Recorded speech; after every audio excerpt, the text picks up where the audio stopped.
हाय, मी रिया. स्वागत करते तुमचं माझ्या छोट्याशा मिनी ब्लॉगमध्ये. तर काल होता माझा इव्हेंट कोल्हापूरमध्ये. निसर्गाचा आनंद घेत मी निघाले होते माझ्या प्रवासाला. सूर्य तर तापला होता, पण पावसाने थंडावा दिला. शेवटी आम्ही पोचलो लोकेशनवर. लोकेशनवर पोचल्यावर आम्हाला रूम दिली गेली होती. अजून इव्हेंटला थोडा टाईम होता. तोपर्यंत टाईमपास करत बसले होते.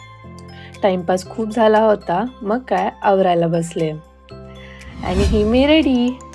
कशी दिसते कमेंटमध्ये नक्की सांगा. परफॉर्मन्स चालू व्हायला अजून थोडा टाईम होता. तोपर्यंत आम्हाला स्नॅक्स दिले होते, ते खाऊन घेतले. मग काय माझा परफॉर्मन्स झाला. परफॉर्मन्स तर एकदम कमाल झाला. सगळ्यांनी खूप कौतुकसुद्धा केले. सांगायची गोष्ट अशी म्हणजे गेल्या 3-4 वर्षापासून मी JK सिमेंटसाठी परफॉर्म करत आली आहे. आणि ह्या वर्षीसुद्धा मला आमंत्रित केल्याबद्दल मनापासून आभार संपूर्ण टीमचे. त्यानंतर मी डिनर केले, आईस्क्रीम खाल्ले जो की मला खूप आवडतो. त्यानंतर मला गिफ्ट हॅम्परसुद्धा दिले. आणि मग काय परत आलो मी आपल्या बेळगावला. ब्लॉग आवडला असेल तर नक्की लाईक आणि फॉलो करा. थँक्यू.